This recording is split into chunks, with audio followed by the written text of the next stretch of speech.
My talk today is about growth mindset, and it's based on this book by Carol Dweck, uh, Mindset, The New Psychology of Success, How We Can Learn to Fulfill Our Potential.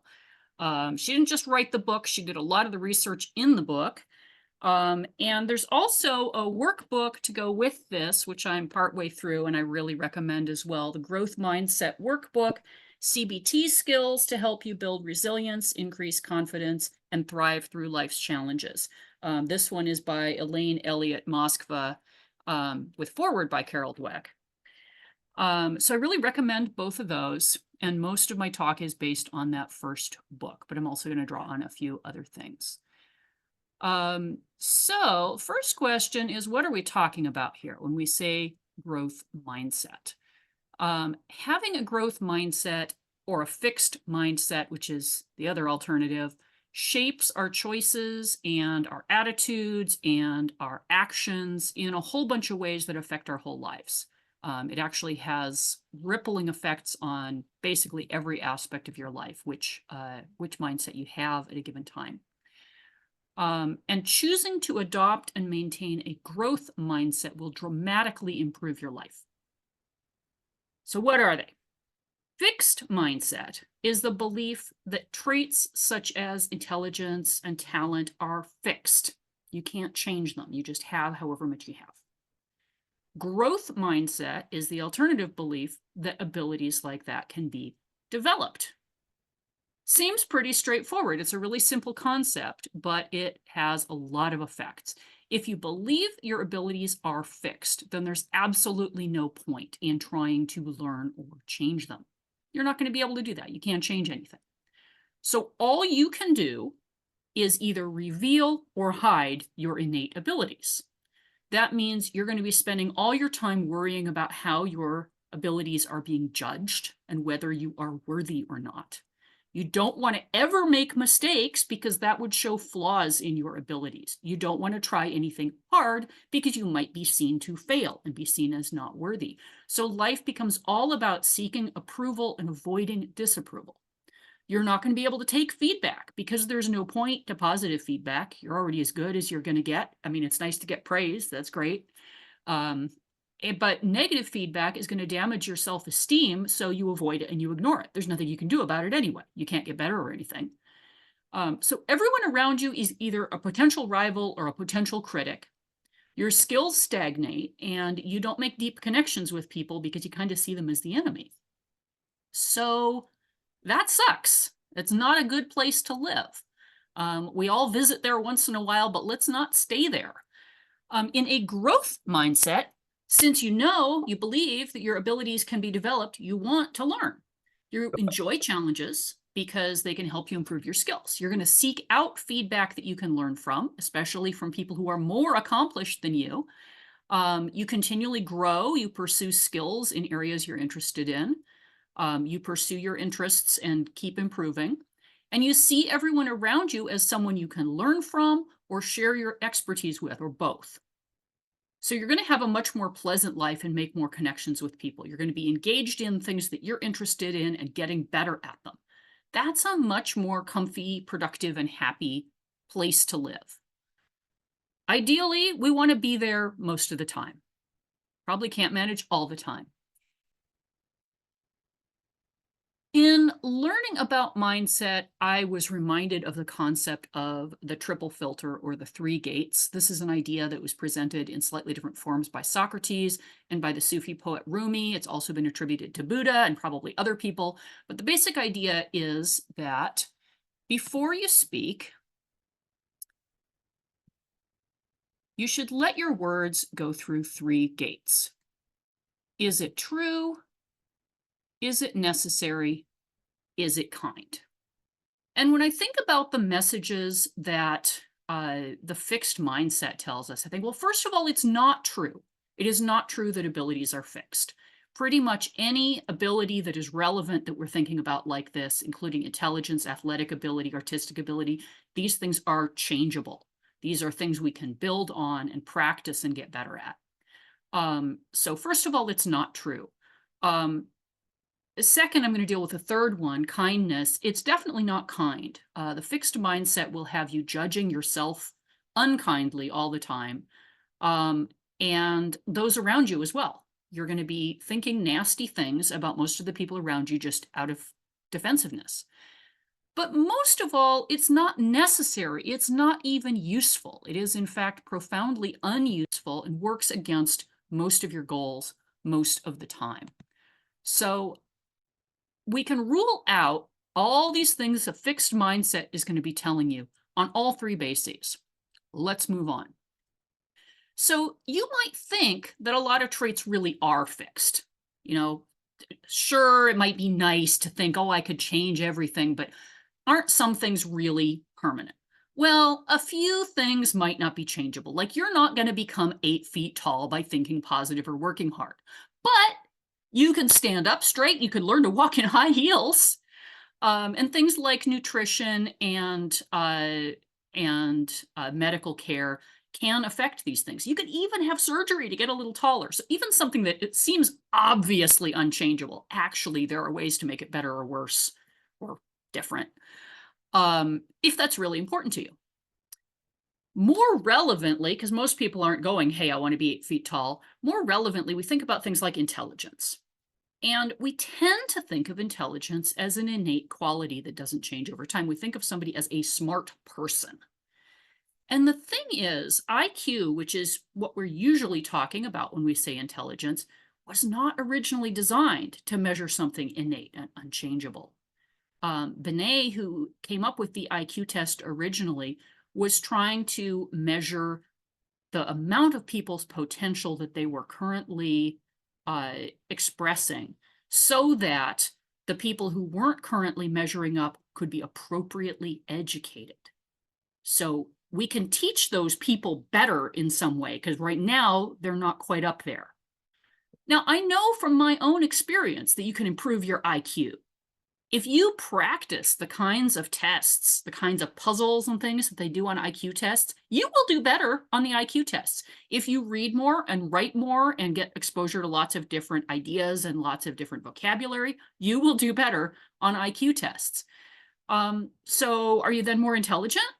Well, I would say so. We don't have a better way to measure it than being able to solve problems and knowing how to interpret lots of different things. I mean, what are you trying to measure exactly if it's not the ability to do the kinds of things that are on these tests? Or to solve real life problems, we can measure that too. But real life problem ability to problem solve, that's changeable too. People can learn.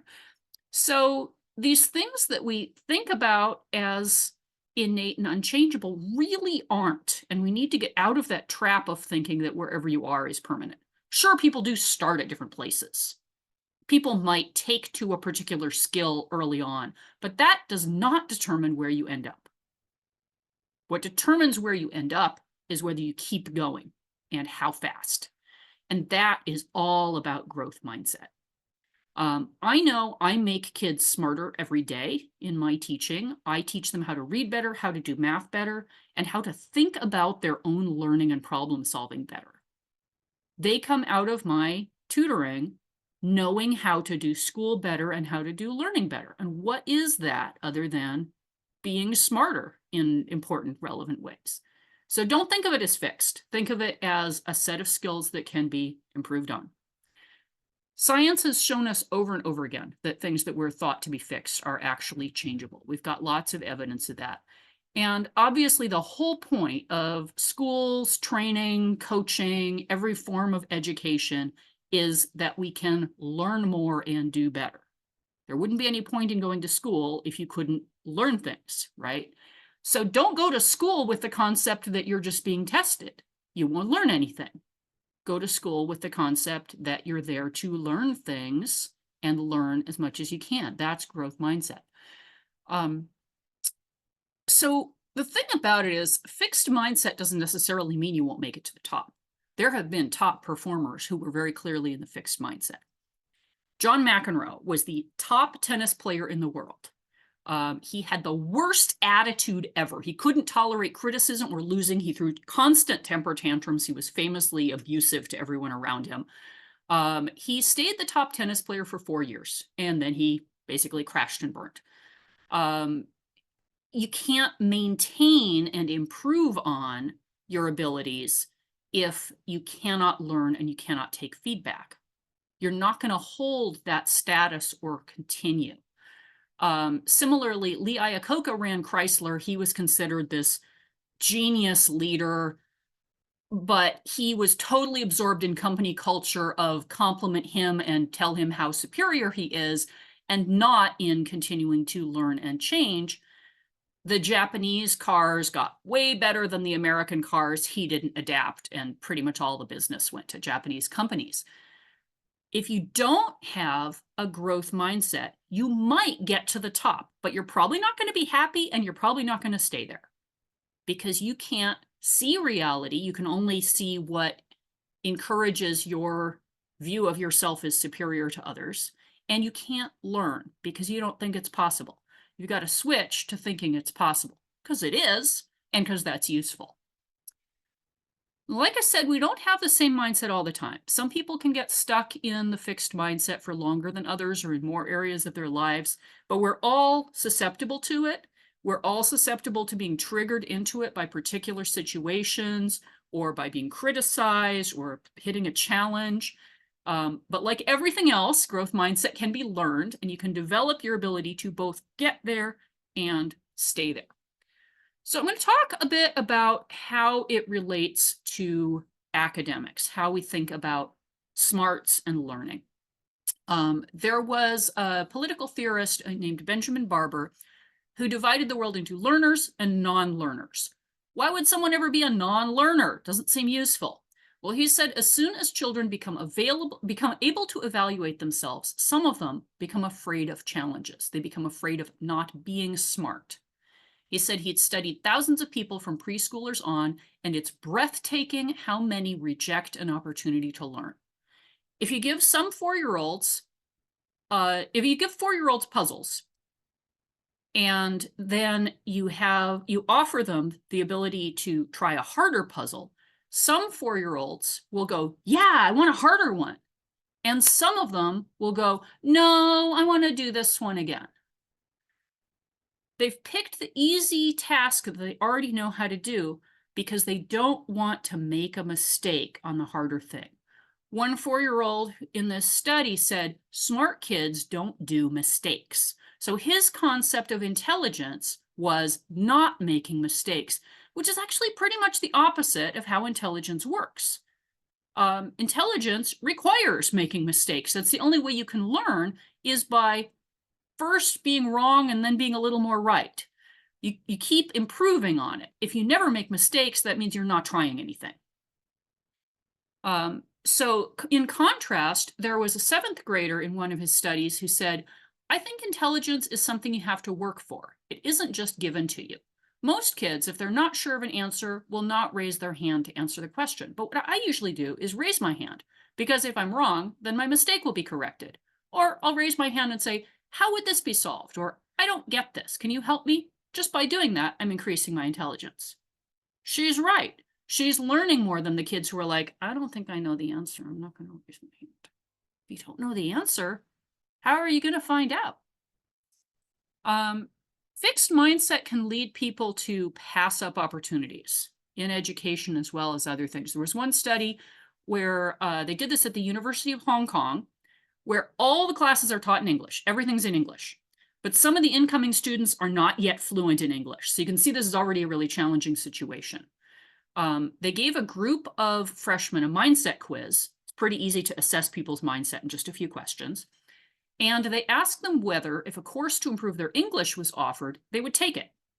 Students with a growth mindset basically said, heck yeah, I want to learn English. I'll take that opportunity. Students with a fixed mindset weren't interested.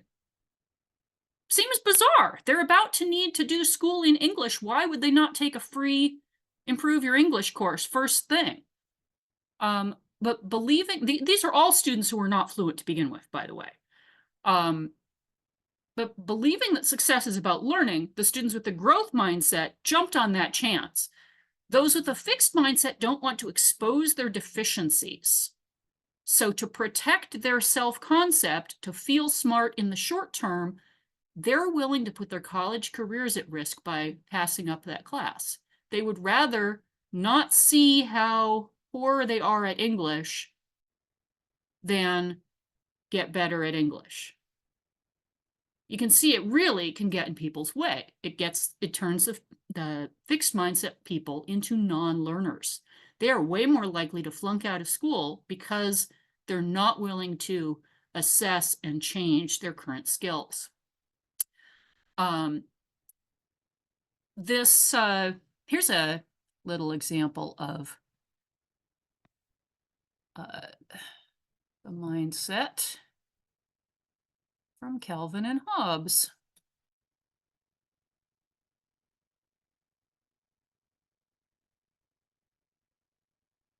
What happened to you? Hobbes and I had a frank exchange of ideas. What are you doing? Homework? I wasn't sure I understood this chapter, so I reviewed my notes from the last chapter, and now I'm rereading this. You do all that work? Well, now I understand it. Huh. I used to think you were smart. So Calvin's concept of intelligence here is getting things instantly. And a lot of smart kids end up with this concept. I'll go over how that happens a little bit later. Susie's concept of intelligence is working to figure things out and learning, and that's probably working better for her academically. So that's what ends up happening is a lot of kids who succeed in academics right off the bat get told they're smart. We like to tell our kids they're smart. We like to tell our students they're smart. It's actually a bad mistake. Don't tell them they're smart. Don't tell them they're smart. Why not? Well, because if you tell someone they're smart, their self-image becomes, I'm smart. I have to look smart.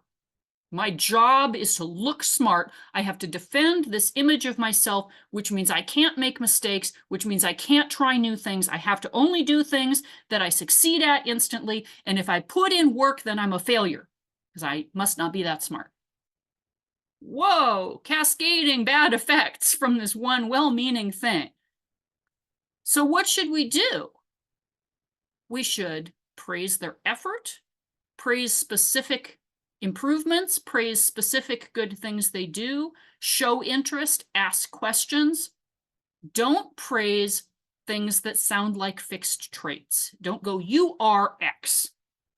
Say, I noticed that you did this. I notice that your running times are faster than they were last month. I notice that you put a lot of detail into your story. I love the way you used color in this painting. You've been putting in a lot of time at batting practice, and it's really showing. These are the kinds of praise we should be giving our kids and students, not you're smart, that will now define your life, defend it with your life. So try to shift around how you talk to kids and, by the way, everybody else, including yourself. Don't praise people based on a blanket concept. Praise them for things that they've done and improved. In sports, there's this concept of being a natural, like being born to play baseball or basketball or whatever. But it's really an illusion, because if we look back at top performers, we kind of assume they were naturals. They look like it now. Obviously, Babe Ruth is a really amazing player. Obviously, like Michael Jordan is an amazing player. He must have been a natural. Muhammad Ali, all of those people were not considered good players when they started. All of them were considered, the wrong shape, the wrong style, not particularly great at it. The reason they are great, the reason they became great is because they worked and they learned and they figured out how to improve on their skills. They learned from the people around them. They listened to their coaches. They watched the opposing teams and built on their skills. They practiced. Conversely, there are people who were considered naturals who didn't really pan out, because when they hit a wall where it got challenging, they couldn't keep going. This happens in academics too. So many smart kids, kids who test as gifted, are really good at chess or math or whatever, kids who really impress teachers, they hit a certain level of academics and suddenly they hit a wall. They can't do it anymore because there's a point at which they need to put in effort and they haven't learned how. And worse, they may have learned they're not supposed to because they shouldn't need to put in effort if they're really smart. If they've been told, wow, you're so smart, you didn't even need to study for that test. Wow, you did that paper just overnight? I had to spend 2 weeks on it. If people are impressed by their working as little as possible, they're going to keep on doing that.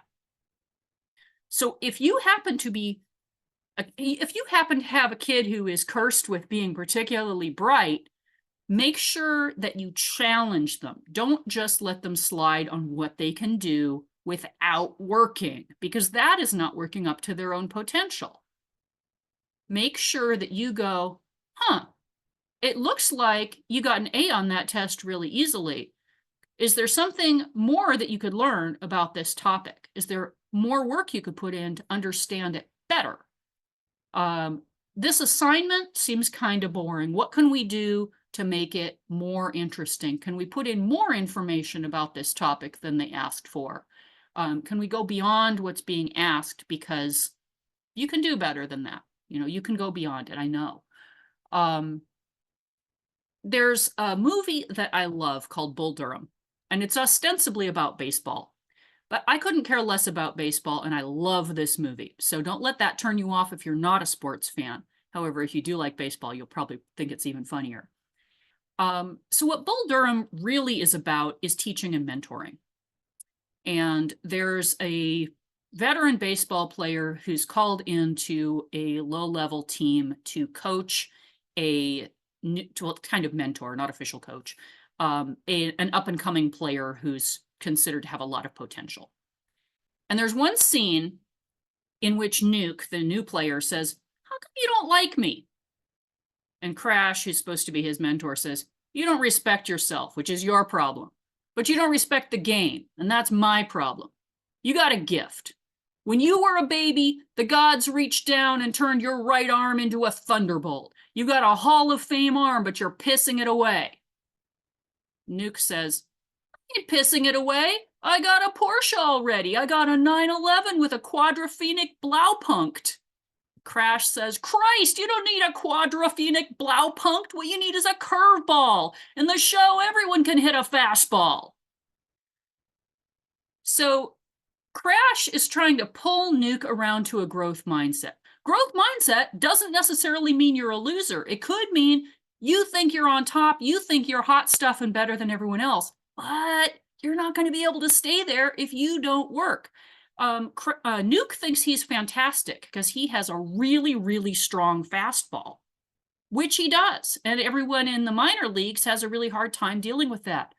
But as Crash says, everyone in the show, everyone in the major leagues can hit a fastball. They're used to that. He needs to be able to branch out and and throw a lot of different kinds of pitches to actually challenge the people he's going to be facing the next level up. So he can't just coast. He can't go, "Hey, I'm a great player. I'm making all this money. I'm fine."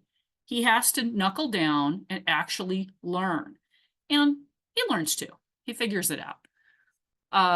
See the movie. It's really great.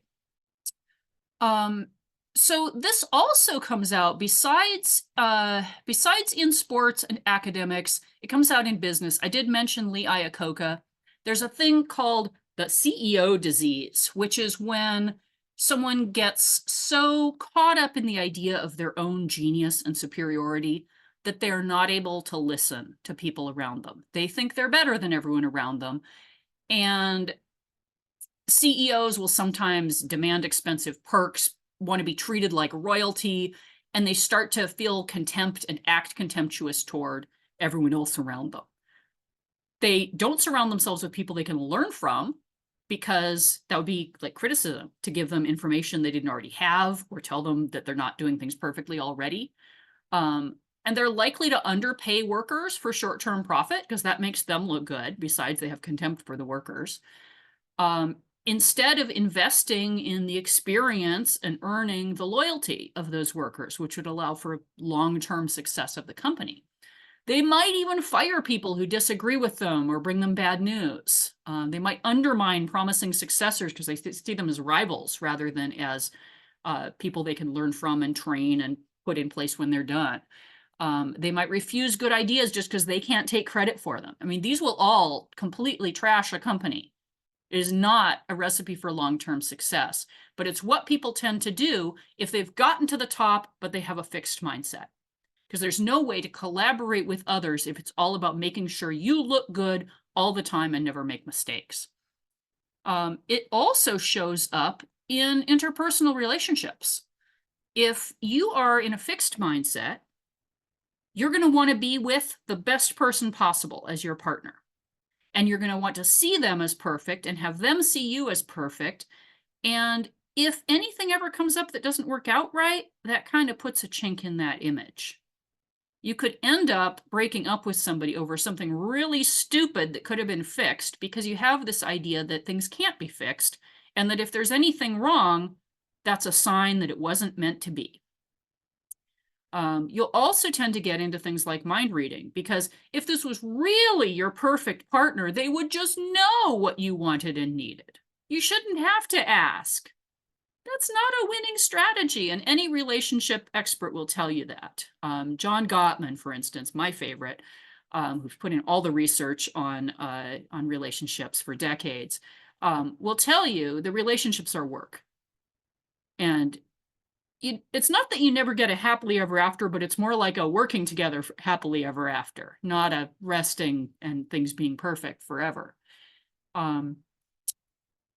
So there are a lot of ways that a fixed mindset can really wreck you, and a growth mindset is what you want to be in. But how do we get there if we're not already there? If you think that maybe you might have a problem with spending too much time in a fixed mindset, here's a little graphic of some examples. If you find yourself saying things to yourself like, I'll never be that smart, I give up, good enough, I know best, I don't want to listen to anyone else, oh, I don't want to make mistakes, so I'm not going to try that. Those are fixed mindset messages. You want to try to shift into things like, I improve with practice. Mistakes make me learn. I won't give up. Feedback is valuable. Is this my best work? Could I maybe do better? If you recognize a lot of those messages on the left as ones that you say to yourself a lot, there are ways to shift. I really recommend this book. This is a great set of exercises and thought experiments and resources in general for shifting your mindset from a fixed one to a growth one. It sets up a lot of situations where you're like, imagine you're in this situation. What are some fixed mindset messages that you might be telling yourself? Thoughts, feelings, actions.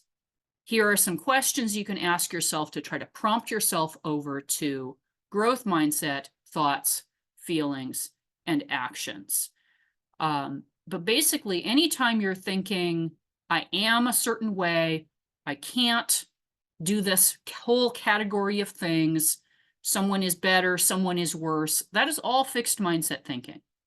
If you're thinking in terms of, how can I learn from this, even in the face of setbacks and challenges, or especially in the face of setbacks and challenges, then you're in growth mindset. If you have something terrible happen, like someone you've been with for 10 years just broke up with you out of the blue, anybody's going to be upset about that, but someone in a fixed mindset will be wrecked by it. They may be stopped forever. They may either give up on romantic relationships entirely or seek easy relationships where they feel superior to their partner. Someone with a growth mindset will go, wow, that sucks. I really didn't expect that, and I feel hurt and disappointed and betrayed. What can I learn from this? Is this something that I could have seen coming? Are there things I could have done better? Was this maybe not the right partner for me, and there were some signs of that I can watch for? Were there ways that I could have let them know what my needs were? Were there ways they were telling me what their needs were that I wasn't listening to? Are there things that I can do that will help me meet people that are what I really want? What have I learned about what I really want? There are all kinds of questions you can ask yourself to help you actually grow towards your goal rather than getting stuck in, I want to make sure that I don't look like a failure. Because that's what fixed mindset is. You don't want to look like a failure. And that means not trying. Growth mindset, you don't care if people see you making mistakes. You're engaged in making those mistakes. You can learn stuff and get better. And I see that every day. All of my students make mistakes. Of course they do. They're doing new stuff that's harder all the time. I praise them when they correct those mistakes. Hey, great job. You noticed you had to flip that vowel sound. Yeah, good. You spotted that. Fixing mistakes is a way, way more important thing than not making mistakes. Not making mistakes is a terrible idea. I've given other talks about that. I encourage you to make mistakes, make lots, make new mistakes. So basically, that's where we are. Fixed mindset, we all fall into it, but try to get yourself out of it. Traits can be changed. If you want to change them, then work to change them. If there's something that's not working for you, figure out what you can learn and improve on. Think of other people as resources. Who can you learn from? Is there somebody you know who's really good at this? Is there a professional teacher? Are there experiences that you could have that would help you get better at this thing? There are always ways that you can learn to get better at this. There is so much more in both of these books than I could possibly cover in a 20-minute, half an hour talk. But basically the idea is believe that traits can be improved on because it's true and it's useful and it's kinder to yourself and those around you. And build on it all the time. Let's talk about it.